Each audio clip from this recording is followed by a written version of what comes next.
Power of Sea Salt, presented by Science at NASA.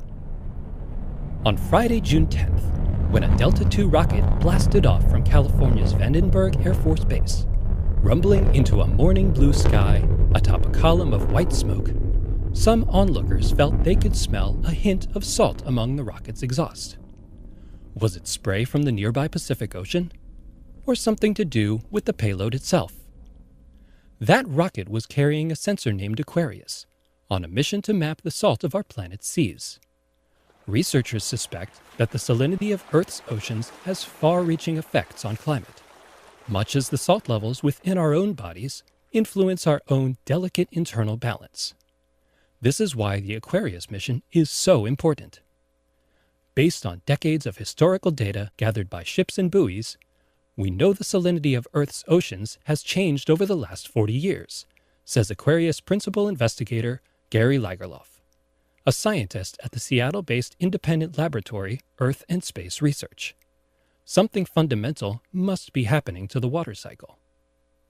In some regions, like the subtropical Atlantic, salinity is increasing, which means more fresh water is being lost through evaporation at the sea surface. But no one knows why this is happening, nor can anyone pinpoint why other areas are experiencing more rainfall and lower salinity. To solve the mystery, scientists need a comprehensive look at the ocean's salt content. Within a few months, Aquarius will collect as many sea surface salinity measurements as the entire 125-year history record from ships and buoys. Circling Earth onboard Argentina's SAC-D satellite, Aquarius is one of the most sensitive microwave radiometers ever built, and the first NASA sensor to track ocean salinity from space. It can detect as little as 0.2 parts salt to 1,000 parts water, about the same as a dash of salt in a gallon of water. A human couldn't taste such a low concentration of salt, yet Aquarius manages to detect it while orbiting 408 miles above the Earth, says Lagerlof. Salinity, along with temperature, governs the density of seawater.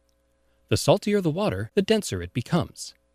Density, in turn, drives the currents that move heat around the planet. For example, says Lagerlof, the Gulf Stream carries heat to higher latitudes and moderates the climate. When these currents are diverted by density variations, weather patterns such as rainfall and temperature change. Could salinity be prompting such changes? For answers, researchers look to the sky. Aquarius, they hope, will soon reveal the power of sea salt. For more salty tales of Earth science, please visit science.nasa.gov.